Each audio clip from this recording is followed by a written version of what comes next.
Good afternoon, ladies and gentlemen, and welcome to another Bold Explorer reading. I'm Richard Vobes, and this is the 4 o'clock reading of a classic piece of wonderful stuff written by a jolly old English person about English stuff.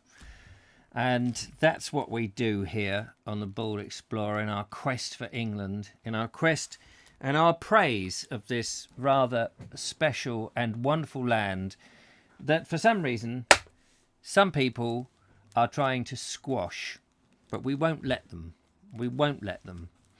The Wisdom of the Fields by H.J. Massingham, published in the mid-40s, is an amazing piece of work. You know that if you have been alongside me as I have attempted to read this as flawlessly as possible, which hasn't always been possible because it's not the greatest gift that I have, sight reading, but I am doing my utmost. Anyway, people are arriving as we do this, and it's very nice. If you do enjoy the reading, please give me a thumbs up and tell YouTube and the algorithm that this is a worthy thing to do. And that would be very nice of you, and a sort of payback to help me on my way. We are on chapter 8, and we have a poem, I think, here at the beginning of this by G.K. Chesterton. Does anyone know what G.K. was, the initials of? Is it George Kennedy? Something like that? I don't know. Hello to Turbo Stream, to Sean James Cameron, to Geza80, to Audrey Forbes, to Stuart Jackson, and to Ed Loud, and the lovely Julia, of course, who is always lovely. And to anybody else who happens to be watching either now or on the reruns. John F., good afternoon to you. I'm sure Linda Kane will be here to tell us what GK stood for, or maybe Sean James is already on Wikipedia doing that fast finger typing. Who knows? Let's hope somebody does. Anyway, let's do the poem then, and it's a poem that says, Pomona Farm. The wine they want in paradise they find in Plodder's End, the apple wine of Hereford, of Harford Hill and Hereford, and here I had a friend. The soft feet of the blessed go in the soft western vales, the road the silent saints accord, the road from heaven to Hereford, where the apple wood of Hereford goes all the way to Wales. Turbo Stream says, GK, absolutely no idea. Well, there we are. GK Chesterton. I suppose I'll have to look it up myself, won't I? No one else will do it for me, and this is what we end up with. Lax. Oh, Gilbert Keith. Thank you very much. Is it really Gilbert Keith, or is that a guess? No wonder he just called himself by the initials. GK Chesterton. I've got to look that up now in case that's a joke. GK Chesterton, full name and rank and number. Gilbert Keith, there you are. Oh, gosh. He's a funny looking bugger, isn't he? I never knew. Hang on, where's my mouse gone? There's my mouse. I never knew. There he is, look. Can we get a bigger picture? Yes, we can. That is him, G.K. Chesterton, just as you know. And there he is on Wikipedia. Oh, tiny little picture there. Thanks. He looks like a bit of a buffoon, really, doesn't he? It's a good word, isn't it? Buffoon. I like the word buffoon. I wish I was a buffoon. Well, I am a kind of buffoon, aren't I? Anyway, there we are. Gilbert Keith, thank you very much. We got there. I'm afraid John F. got there first. Well done, John F. Right, chapter 1. The passage of the Malvern Tunnel in these days, at any rate, is like leaving one world for another. It is the moment of death to the old world, while the emergence is a kind of rebirth. But the rebirth is the restoration of a rich, lost world, bitterly impoverished in so many areas on the other side of the tunnel. It is not, of course, true that Herefordshire has escaped scot-free from the spoliations, river pollutions, and defacements the Serban the suburban spread, military occupations, factory farming and tree felling of many counties east of the Malverns. That could not be. Witness the devastation of the Tame Valley. But it is comparatively true. The wounds and scars are much less visible, and they certainly do not go so deep, and so the sense of bondage is broken. The impression of release, of a lightening of the spirit, of an ampler, freer air is assisted by a natural change which has been unchanged for centuries.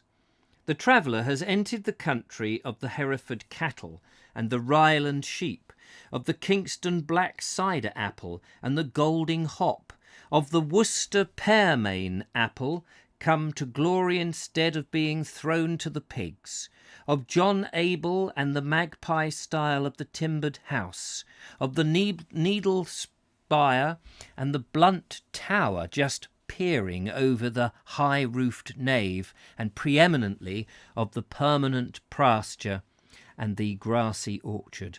There are hop yards, orchards, half-timbered houses and needle spires elsewhere, and Herefords and Rylands have crossed the boundaries far and wide.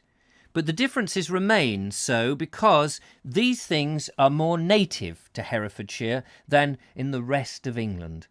They rise to a climax when the day dawns at the end of the tunnel.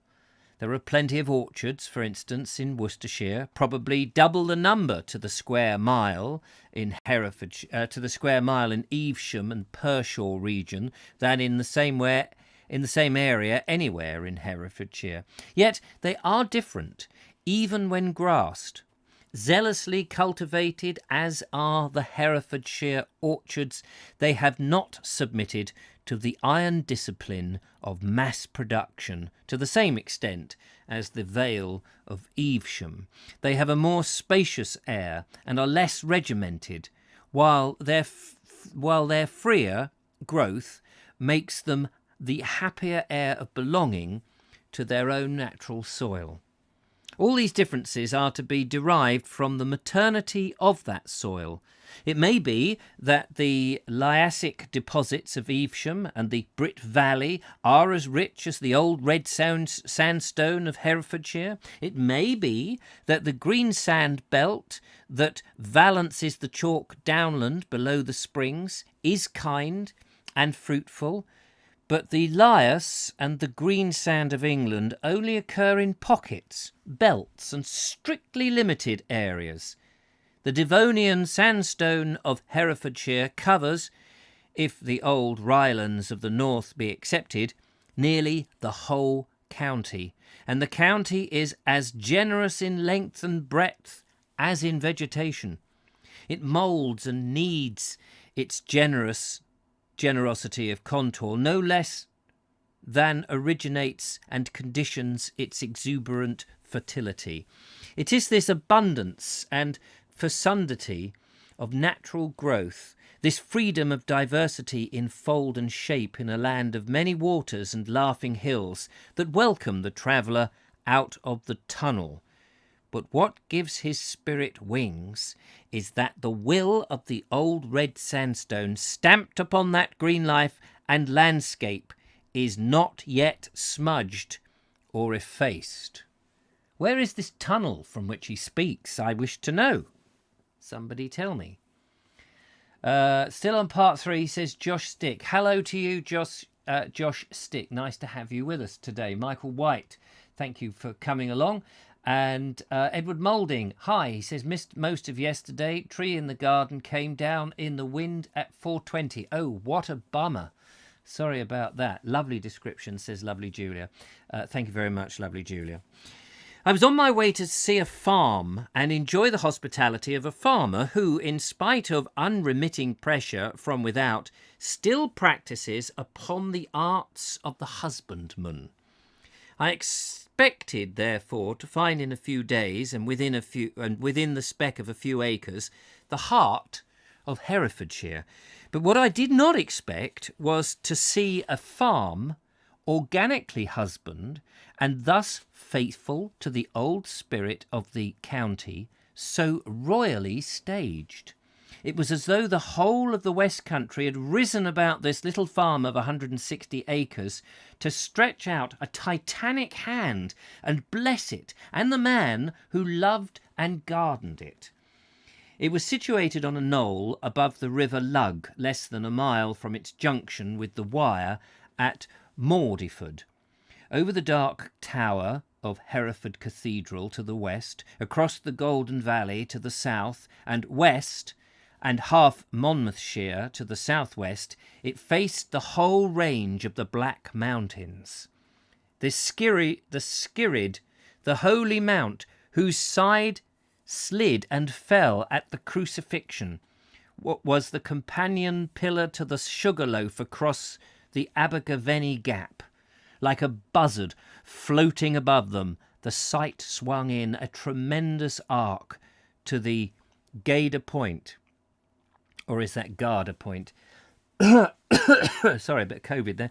And along the Garda Ridge to the Hay Bluff that hid the Brecon Beacon that hides Hereford's Knob and the Kilvert country around Cliro, and by the slight shifting of the ground as far as Robin Hood's Butts and Wellington Wood to the north.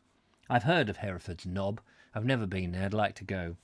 A step to one side, and I could take in the whole area between Radnor Forest and the Forest of Dean, the Black Mountains and the Malverns. No wonder the Saxons were stopped at that great barrier between the two kingdoms. No wonder indeed. Yet, the Herefordshire hills were by no means dwarfed by this imposing black cloth scene painting. The peculiarity of the site of the farm was that by strolling from the lawn to the kitchen garden, or from one end of the rose garden to the other, I could take in fresh hills, like actors entering from the wings to take their places on a crowded stage. The Wye Valley, flanked by the wooded Fawnhope Hills, Aconbury and Dynedor, were there to the south, the hills above Holme Lacey to the southwest, shaggy Craden Hill and its twin Garnors to the northwest, Blackberry Promontory across the Little Frome, or Fummery, or is that for Little Froome, or Frummery Valley by the house, Stoke Edith and the church on its flank, with the British camp, the Herefordshire Beacon, beside it. To the east below the rose garden that was once the archery ground of Kilvert's Baskervilles, and still further to the direct east of the bastion of the Malverns that seemed to guard this treasure from land, from modern intrusion. The beacon was alone familiar to me. I used, years ago, to lie on its ramp and dream of England in the footsteps of William Langland. The rest was all new and marvellous to me.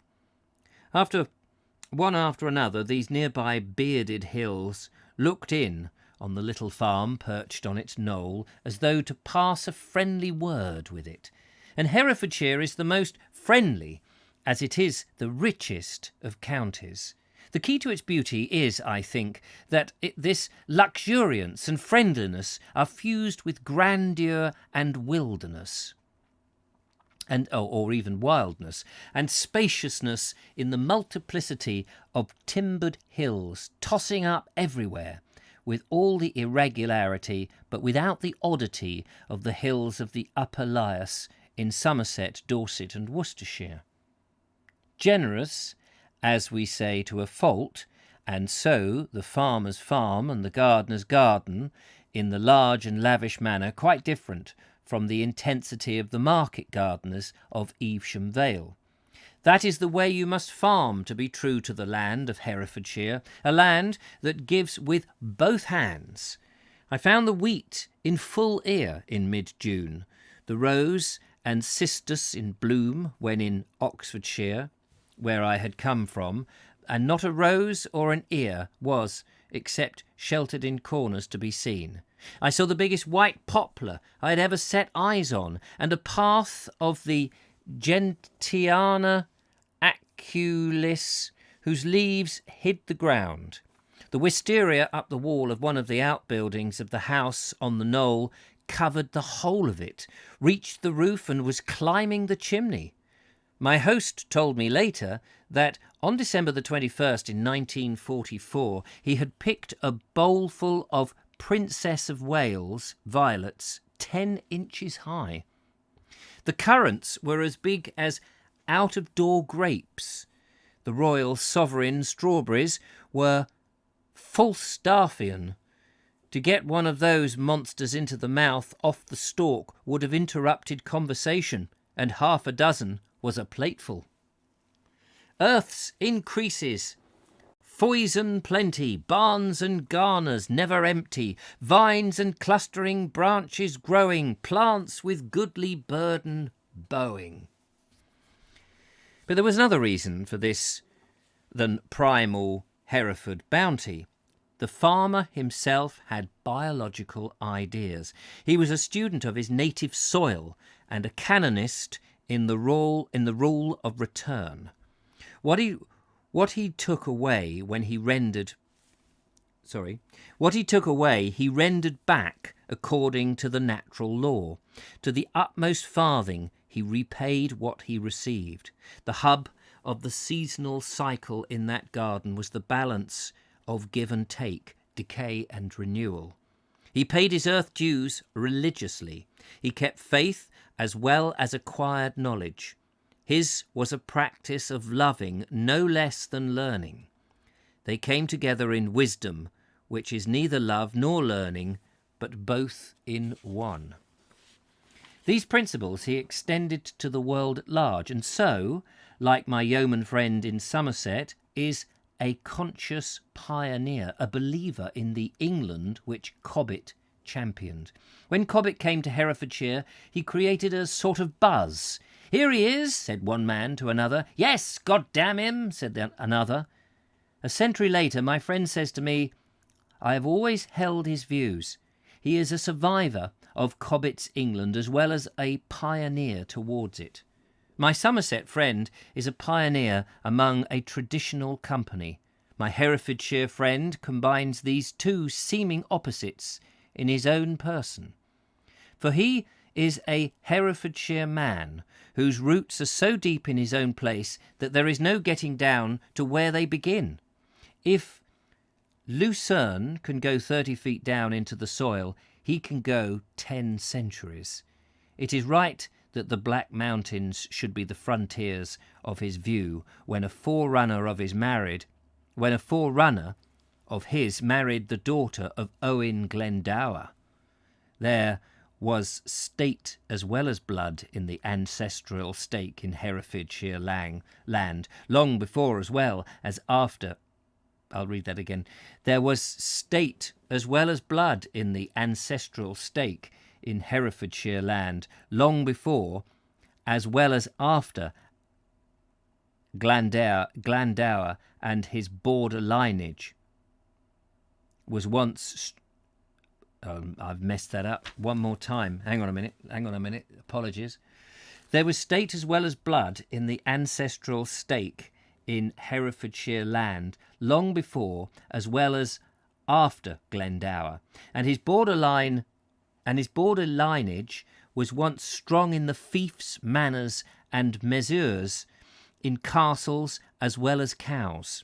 The broad acres have run down in the hourglass to 160. The domain has shrunk into a home farm, and the ancient glory there remains. Noblesse oblige to the land and to his fellow men. Sorry about the slight cock up there. Had a moment of not being able to concentrate properly. It's because I've still got G.K. Chesterton looking at me over my shoulder here, probably criticising everything I do. I shall kill him off. Here we are. Sorry about that, J.K. My friend has no longer the noble opportunities of the past. I do not know how he feels about it, but I know that he has lost nothing. Somehow, all the qualities we associate with gentlehood, namely honour, integrity, courtesy, fearlessness, and gentleness, have been distilled into this freeholder of 160 acres, this farmer who never goes out on his land without his paddle to spud up the thistles. The farmer's foot fats the land. Such might be carved on this rod of office he modestly bears, and what wand more honourable and worthy of his inheritance from the Catholic gentry of the border. His ancestry may have done more spectacular deeds, but what he has done for his farm, for Herefordshire, and so for England, should make any man proud. In listening to him, I got to know more about his native country, his county, in 2 days than the uninstructed tourist there would or could have learned in 2 years. He may be said then to have the proudest title at all, not a duke or an earl or a knight of his shire, but one of the most faithful of its sons from Domesday Book, in which his family figures to the present day. The power has passed from the heir to the usurper, from the countryman to the urban official, from land to money. So the matchless Grove oaks have been felled at the Tame Valley, while in the valley of the Lug, whose course I could trace from the knoll, the weir, the Romans were the first to build one here, has been blown up, the trees of the banks cut down, their sides have eroded, the river has dropped 3 feet, and the water meadows, once quickened by the flood waters to a prime value for fattening beasts, have swiftly deteriorated. Part of them has even been ploughed up. Whitehall was in the act too idle or ignorant. Whitehall was in fact too idle or ignorant to put in floodgates, while the power lost at the mill for a turbine would have been enough to supply the whole county with electricity. Blimey. He suddenly got into very lyrical and tongue-twistering works. Nerdy cousin, good afternoon to you. Nice to see you there. Morton Lewis, hello to you. We're in Herefordshire and the Beacons. I did the Beacons endurance walk when I was in the parachute regiment in the late 70s. Oh, good for you. I bet that was hard work. Owen Glandow. Owen Glandu. What? Owen Glandu. I thought you were starting a poem then. The farm itself, which this man has cultivated since 1906, is a mixed one of hop yards, 14 acres of cereals, beans, leys, permanent pastures and orchards upon them, nearly all of them on high land and slopes. They were all keyed up to a high condition of fertility by a magnificent herd of some 90 TT. I'm not sure what a 90 TT is, and attested pedigree jerseys. My host is the only farmer in Herefordshire to keep one. They were the pride of his heart, and for 2 very good reasons. They were the linchpin of his whole system of rotated and organic husbandry, and they produced milk for sale and butter for the household than which none other could be compared. Yet the policy of the Ministry of Agriculture has been in effect to force him to sell part of his herd by encroaching more and more upon his limited area of pasture and turning the farm into a small factory for the production of money crops. It would be highly profitable for him to do so, since he would be rid of the onus of maintaining the poise and balance of the farm against such measures against them, not to speak of pocketing a round sum that might well reach from £8,000 to £10,000. He would be relieved of the constant struggle to safeguard what are left of the permanent pastures, whose goodness and fatness are the secret of the gloss and rotundity and perfect health of his milking herd. He would no longer be faced with the perplexity of nearing the borderline of overstocking the farm, which such policy has forced upon him. These pastures are indeed grazed down to the bone. How comfortably they stood up to it, A mere glance at them disclosed what princely pastures they were. Close meshed lawns under the fruit trees, the staple of the herd moving like large deer among the dappled shadows of the pears and apples.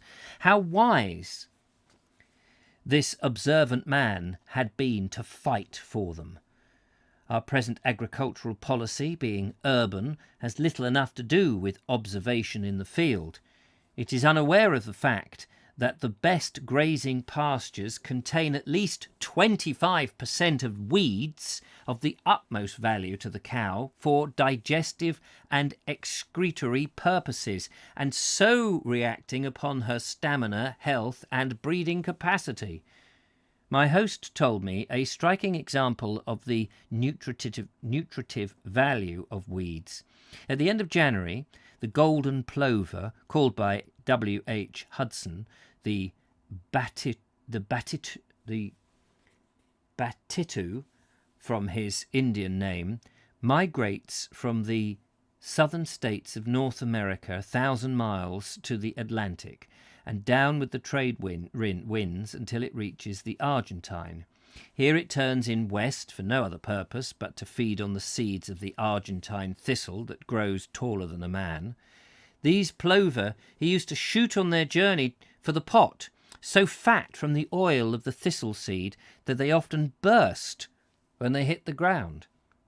Nowadays we are supercilious about nature's powers as a farmer. We conquer, not to take counsel of her, yet she has supported millions of herbivores for millions of years on plain grass. She has arranged the constitutes of her pastures in such a way that the varieties of the grass and herbs balance one another in the niceties of nutrition. Nature always acts relatively to time, place, and occasion.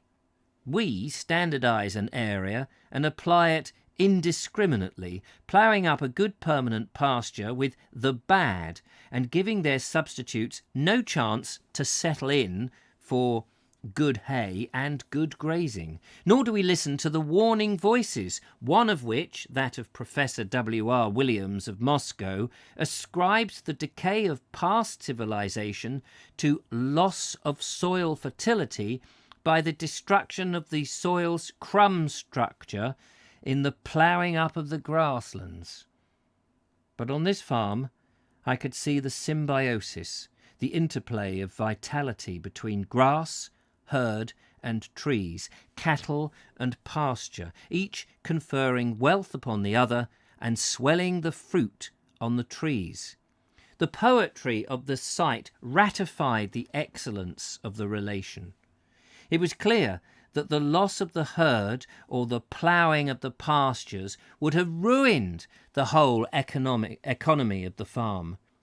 Yet this true husbandman, whose herd has constantly passed the highest test of all, rarely mentioned, because few herds in England could stand up to it, was denied the bonus of 4p a gallon on the quality of milk. This was because that he had a contract with a neighbouring farmer to dispose of his milk before the Milk Marketing Board was founded.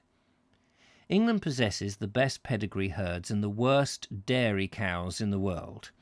The modern reversal of husbandry, the loss of rural self-management, and the transference of all power to finance and an urban bureaucracy have fathered a policy of forcing the milch cow to a weight of gallonage, which has fostered disease among 80% of the cow population and reduced its average life to 2.5 lactations. The average lactation of this herd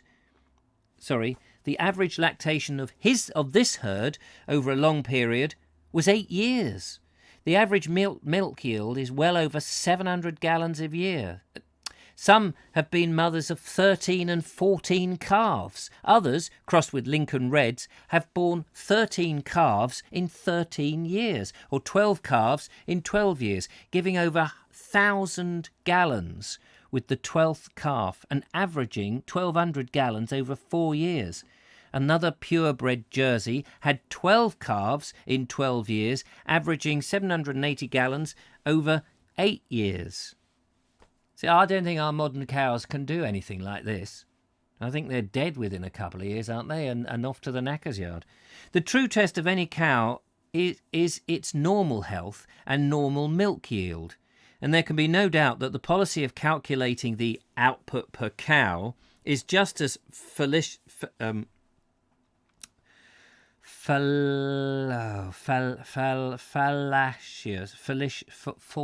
I can't pronounce this word. Fallacious? No, that's not right. One moment, please. I know the word. I just can't pronounce it. Where are you?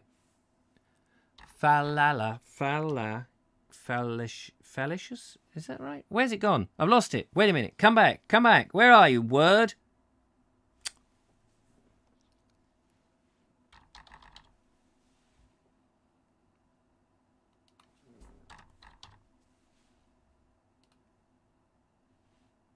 Fallacious. Thank you. Fallacious. Yes, all right, I've got it. Thank you. You can stop now. Fallacious. When I saw it written down, just had no idea what it was. And then fallacious. Yes, I know, fallacious. It's funny, isn't it? I've lost the bloody space now. Oh, yes. Right. So the true test of a cow is its normal health and normal milk. And there can be no doubt that the policy of calculating the output per cow is just as fallacious as the corresponding error of output per man. Any fool can step up an average yield of 700 gallons per annum to 1,000 or even 1,500 simply by overfeeding at the cost of disease and premature death. The quantitative estimates of milk yield treat a cow exactly as you would a motor car, as one of our agricultural professors remarked at a lecture, are an abuse of nature.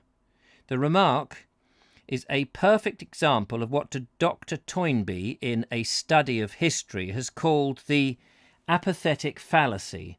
We are sufficiently on our guard against the so-called pathetic fallacy of imaginatively endowing inanimate objects with life. We now fall victim in the inverse apathetic fallacy of treating living creatures as though they were inanimate. Yes, I think that's very true, isn't it? The true test of the Jersey is its butterfat capacity, and in this it has no rival.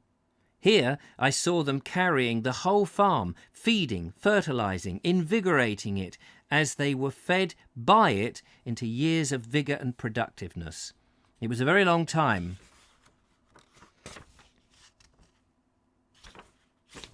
It was a very long time since their owner had bought one, with the danger of buying disease with it in an open market. All their heifer calves were reared, and I saw them in the pens and the other pastures, looking, moving, quivering with sensibility like antelopes. Because of compulsory shortage of pasture land, they are fed in the yards on oats and beans, kale, mangels, oat straw, and seeds hay from November to April. But their real food is plain grass, or rather grass with mysterious and manifold properties. Thanks to the old red sandstone, breast of abundance, but as much to the organic husbandry of this human scion of the oldest Herefordshire stock, 15 in-calf heifers were supported on 9 acres of permanent pasture, grassland too liberally planted with fruit trees. Oat straw was the only additional food given. 9 acres of grass orchard of Bramleys supported 11 in-calf heifers in November 1944, and these had been fed on nothing but grass since calfhood. Yet so my host wrote, they were, in spite of persistent wet weather, in the prime of health. The health of all, calves, yearlings, and cows, shone out of them. It was manifest in every nimble step and toss of the head, no less than in body build and the silk and lustre of the hide. In the corner of one field was a hillock of dung, straw, ditchings, and road sweepings, into which compost drained the liquid manure from the yards. That, with the heavy dunging of the orchard pastures by the grazing herd, explained the longevity, the rich yields, the sheened coats, the brisk action, the gallant bearing of the herd itself. The farm was a medical certificate of biological immunity to disease, as contrasted with the artificial immunity conferred by vaccines, injections, and the like. Its message was, begin at the right end, the soil, the pasture, the natural outdoor life of the herd, instead of at the wrong end, the test tube. I have a considered conviction that if a thing is right, it looks right, and if it has goodness at the heart, beauty goes with it. Beauty had been poured into the mould of this man's agricultural righteousness. I have seen something of England's beauties that our pious forefathers nursed into something even lovelier than nature's. But it would be hard to beat the eyeball virtue of this herd, elegantly treading the sweet turf of these orcharded dips, beside the leaning hop yards, zoned with the shapely hills, their vales jewelled with tower and spire, their slopes warmed with woodland, and the purple mountains topping all. The human aesthetic values were an essential part of the organism of the farm, its crown as the mountains were the crown of the scene. The cows came to his call, and they all had flower names: rosemary, marigold, Iaxa, magnolia, cyclamen, viola, lupin, stephanotis. Stephanotis? Their colours were as various from deep mulberry through a gamut of shades to palest fawn or buff. One or two were brindled, and the half-breeds by Lincoln Reeds or Jerseys added to the gaiety and the vivacity of the sea. Why can't I read some word? Wait a minute. Vivacity.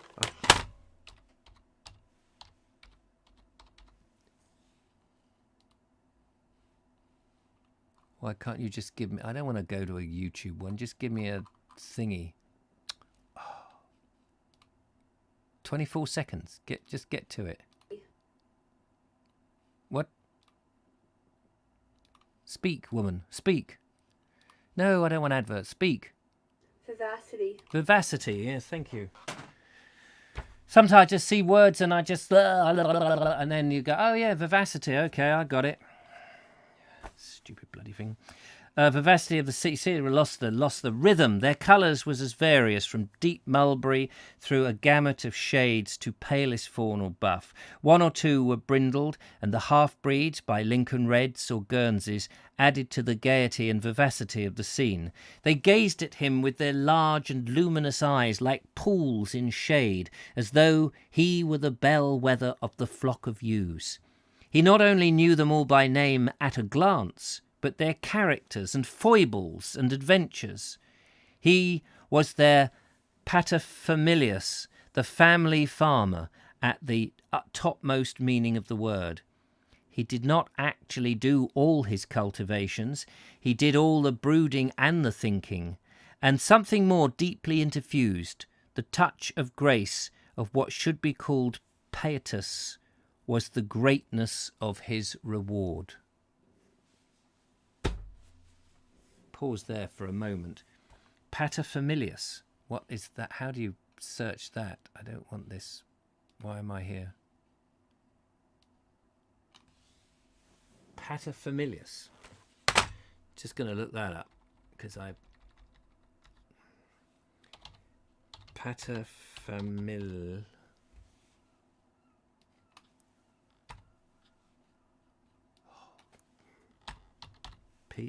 Where is the word? I've lost the bloody thing now. P-A-T-E-R. P-A-T. Fam.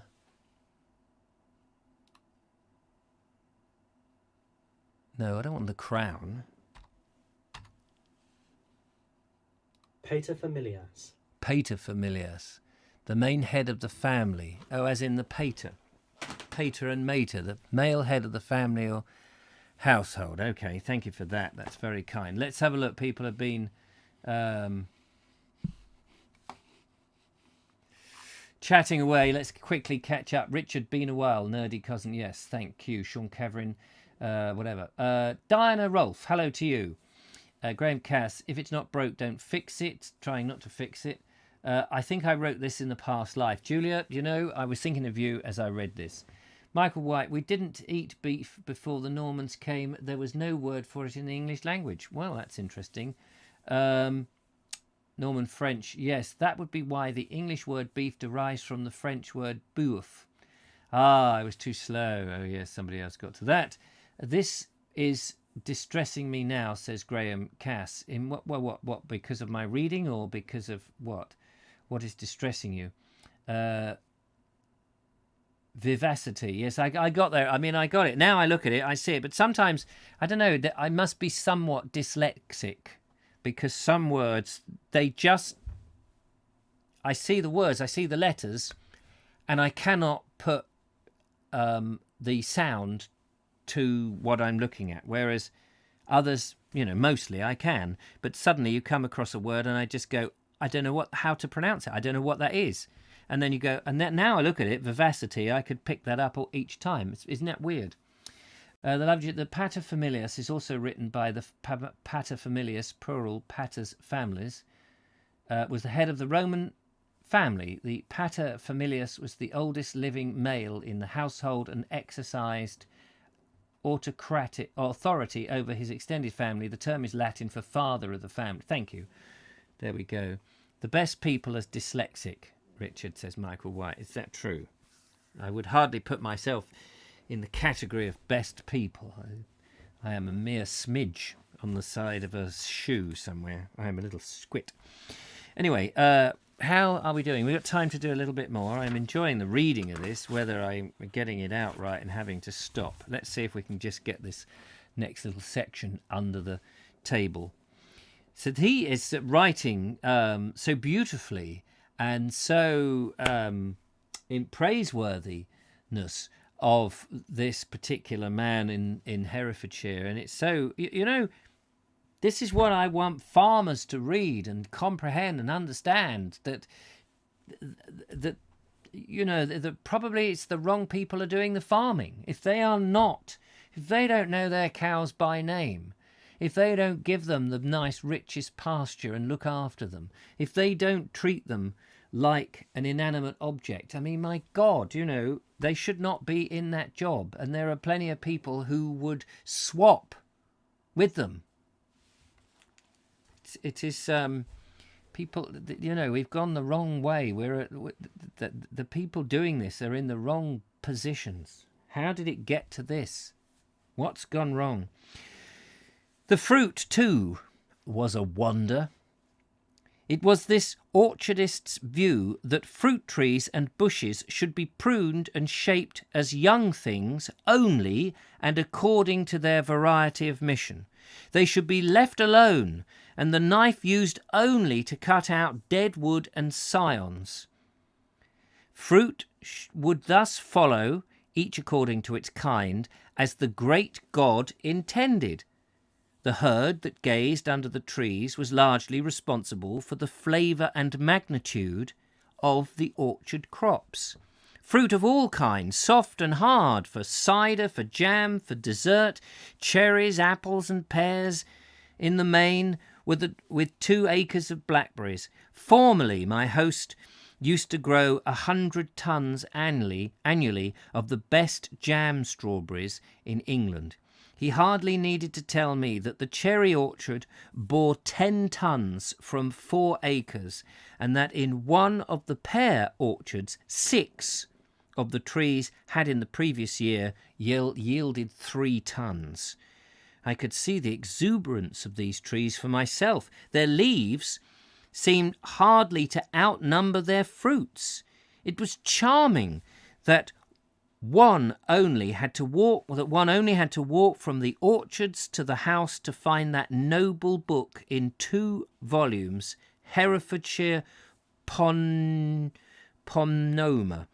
given to his mother in the 80s of the last century by the author. It contains a description of the almost lost peerless apple, Ashmead's kernel, a seedling from Nonpareil, raised by Dr. Ashmead in 1700.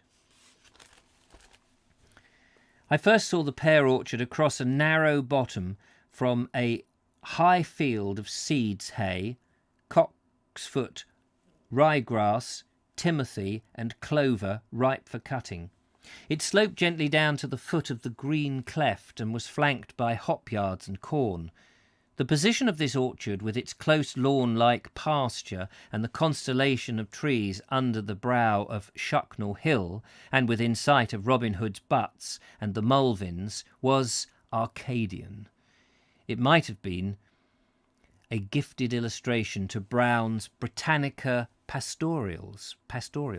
But looking from under the trees up at the multitudes of little pears studding the branches, so many that they looked as though in ripeness they would break down their branches, was better still. The earth's increase was added to the fairness of the prospect, and this was invariably Cobbett's test of good country. From one of these pears, Moorcroft, or the Malvern pear, my host has made a perry that takes 15 years to mature. He expects it to be like a good hock, and promises me some bottles. May I live to crack them. What was the secret of such prolific?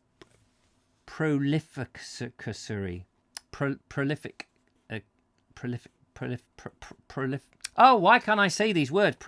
Being prolific. How do you pronounce that? Prolificacy. How do you...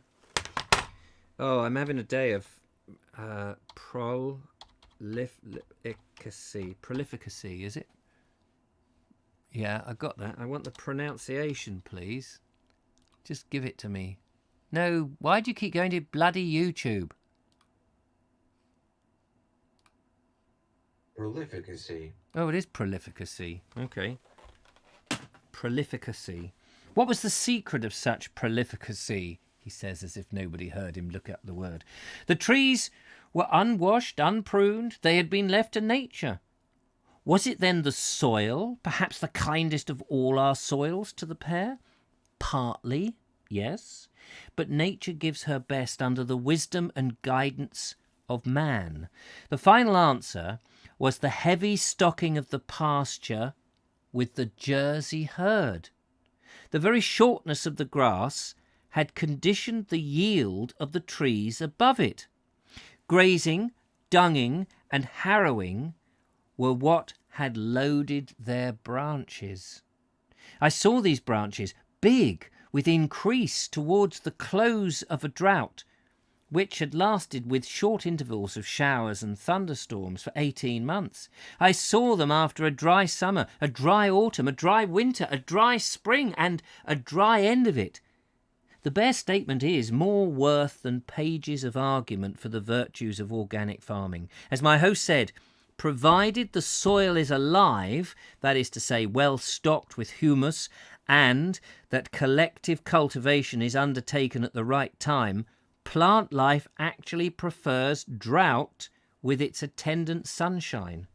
There could not have been a greater contrast between these Herefordshire crops and orchards than the wheat I had previously seen on Salisbury Plain, drenched with sulphuric acid against weeds and heavily manured with chemicals. The drought was halving these crops. Here it was their ally. Had I not known the name of the farm, I would have invented it. Pomona Farm. No rain, only mizzle had fallen on these orchards for weeks, of the worst drought in living memory, while the May frosts had bare swept the orchards in hollows on the plains. On these slopes above the valley of the Lug, humus had resisted the drought and height the frosts. A high orchard of bramleys under the protection of woodland had reaped the benefit of both shelter and elevation, and the year before the bramleys, on the grass fed off by stock, had many of them weighed 2 pounds apiece. In 1944, the year I saw them, they were as thick on the trees as stars in the tropic skies. Off one of these trees were picked 18 40-pound boxes. Here I too heard the Worcester pearmain vindicted from his vile reputation elsewhere as an eater. Growing it myself, I needed convincing that there was something more to it than painted cheeks and a cross-pollinator to cocks. In my ignorance I accounted it a mere harlotry, but in the West it queens it over all. If plucked dead ripe, on Herefordshire soil, well stocked with plant food, there is, my host told me, no flavour except those of Cox and Ribston and Blenheim to match it as a summer apple. His Ribston pippins, of which I have eaten a large crate, are hardly inferior to Cox, its descendant. Locality is the arbiter of the orchard as of all crops. You can grow apples almost anywhere in England, but only on certain soils are their flavours and general qualities superb. My host told me that in Virginia the finest tobacco is grown on one side of a certain road, but not on the other. So it is with the world's greatest vines, among the vineyards of the Côte d'Or. After the Royal Sovereign strawberries, the runners pegged down on yearling plants and transplanted to a prepared new bed rich in humus, and Tardive de Leopold playing on the same role as the... well, I don't know what that means. I could believe anything. With these orchards, my host had experimented, since he was too careful a husband to trust to his instincts, and even his convictions as an organic farmer without trial and error and the burden of proof. Some of these trees were winter-washed with tar oil and, as he said, with almost magical effect on the foliage. But what would be, he asked himself, the cumulative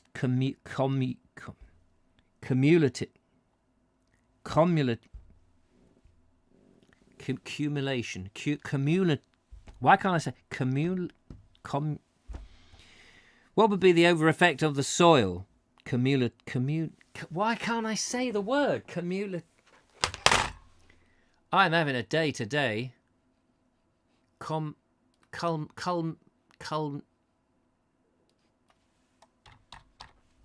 You're all laughing at me, and I'm not looking at you. I'm not. Oh, I'm looking at you now. Why can't I say this sodding word? Well, I can't. Can't even find it. Cumulative.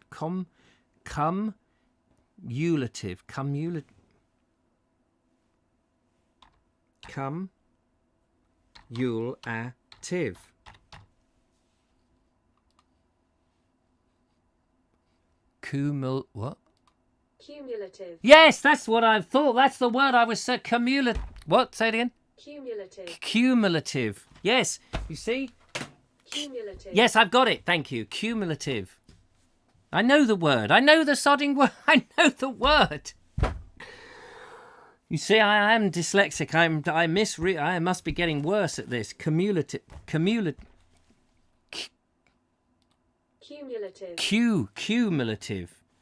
It's because it starts with cum.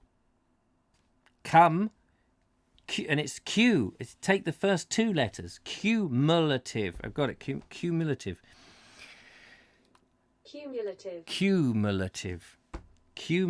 What would be, he asked himself, the cumulative effect on the soil? He would wait and see. But in the meantime, the richly dunged, unwashed orchards were bearing such crops as in the myth of Hesperides.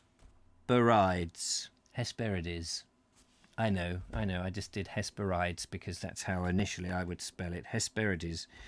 Some weeks later, I came across by chance a wholly mechanised fruit farm with more than 1,000 acres. Several good farms had been absorbed into it.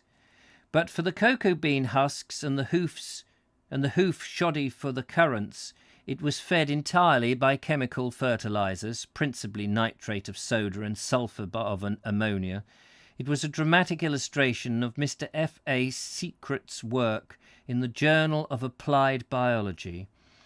In the past, most crops were healthy, but with the change in conditions of the soil, disease and insect pests became more prevalent year by year, and the use of dry and wet sprays became general throughout the industry. The fruit this farm I'll start that again. I'm obviously getting to the end of my reading capacity, you see. The fruit of this farm sparred was mechanically graded. There was no hand grading. The pears were dropped from the grading machine into the bins, whence they were crated and dumped into the lorries to be transported over long distances. The result was that about 4 pears in every crate reached the market sound. I wondered whether even the survivors were worth eating. Grading is mainly purposed for the monster fruit, and the natural smaller fruit, with incomparably the best quality and the sugars close under the skin, gets only a pass decree. The raspberries were packed into barrels and treated with water and some sulphur chemical, bleached until they were dead white, sealed and transported for what is called jam. Some way off, this form of natural preservation of, for instance, apricot dried in the sun. What? Some way off, this from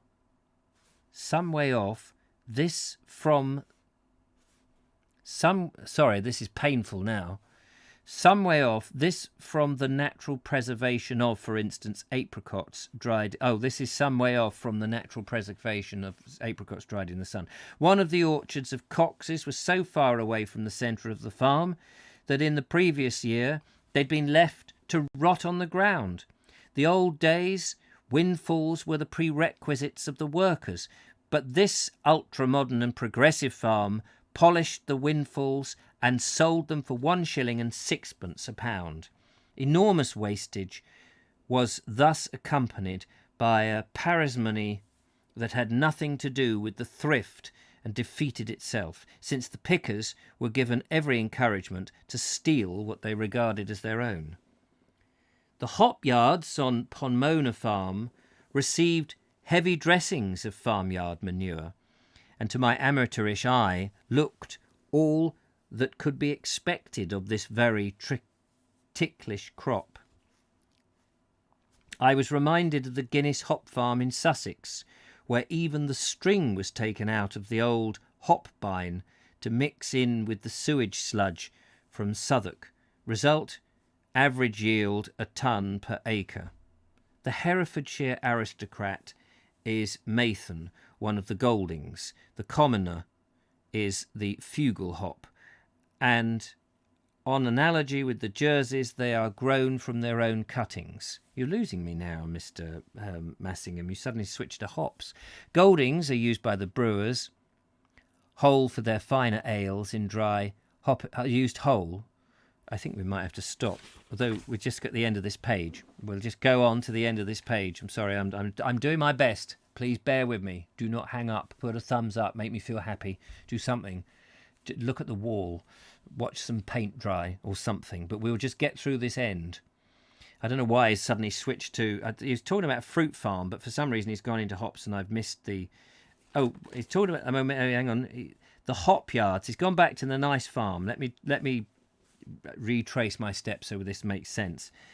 The hop yards on Pomona Farm, which is the farm that he is over the moon about, received heavy dressings of farmyard manure, and to my amateurish eye they all looked like that they should do, like this is a very ticklish crop. I was reminded of the Guinness hop farm in Sussex, where even the string was taken out of the hop bine to mix with the sewage sludge from Southwark.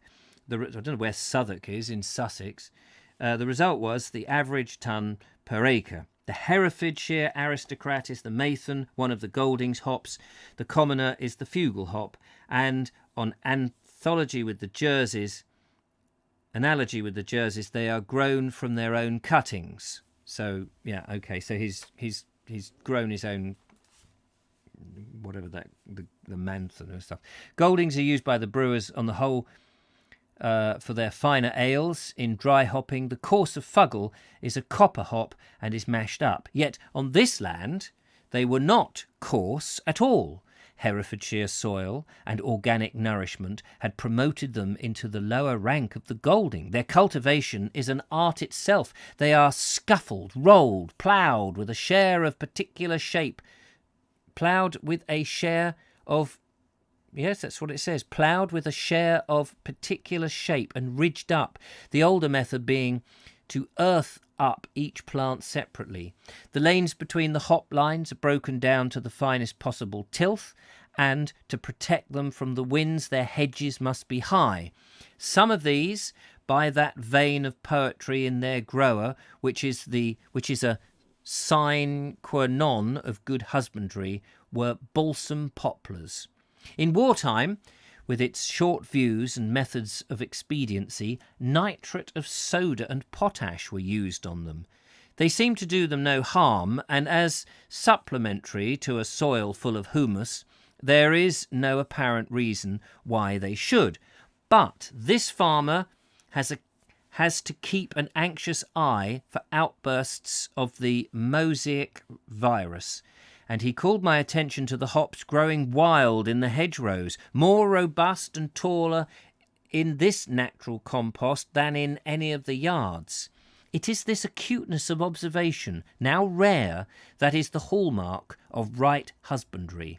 The owner of Pomona Farm quoted to me the saying of a Herefordshire farmer: "A man should live as though he were going to die tomorrow, and farm as though he were going to live forever." All unconsciously, he was speaking of himself. The wheat, the short, strawed, but long-eared holdfast, was free of any sign of rust, clean of weeds, and of that evenness that delights the farmer's eye. When it was threshed out in the winter, the man in charge of the threshing machine said that it was the best sample grain and straw that he had handled that year, yet it was the third white straw crop in succession. It needs a land in the very best of heart to stand up to such war farming. Later I heard from my friend that on this holdfast field he had sown, as an experiment in creating a permanent pasture, 10 pounds of lucerne to the acre, and a mixture of Italian and perennial ryegrass, timothy, and wild white clover. The deep-rooting lucerne would, he hoped, restore the field from the attentions of Whitehall by tapping the plant foods in the subsoil. The beans were several feet high, and the fugal hops before the war had made 26 tons to 5 acres. But that was because, nearly at the end, that was because they moulded up by hand and manured the ground hoof, an organic nitrogen. They were certainly an advertisement for organic husbandry. It was one of the ironies of this particular farm, whose permanent pastures are superlative, that its owner was compelled to grow temporary lays at their expense. No other age, and no other country where farming is the feat of the Commonwealth would believe it possible that a husbandman of this knowledge, of this land ancestry, and this care and responsibility for his charge should have his judgment overruled, his management curtailed, and his cropping programme dictated. This is all because of the war ags. Still, he gets his own way sometimes, because it is the only way that works. His little farm may not please the New England, but, as he wrote me later, it has done something for Old England, and something yet more for the England of the future. And we will end it there on that bit. Sorry, I was just getting a little vivacity, cumulative. I was just struggling with those dyslexic words that I could not get. I'm sorry about that. So yeah. Anyway, just having a quick look at the comments before we go, because we've gone into overtime now. If you have a wobbly, whoops, well, I've lost it. Where's the? I think you need a drink. It's Wine Wednesday in our house, says Stuart Jackson. Sounds good. You need a glass of Perry. Ah, yes. The author's got nice vocabulary, hasn't he? He's absolutely brilliant. As a professional English teacher, I can vouch that English pronunciation is highly illogic and not phonetic. Spanish is, thank goodness. It sounds as it reads. Russian too.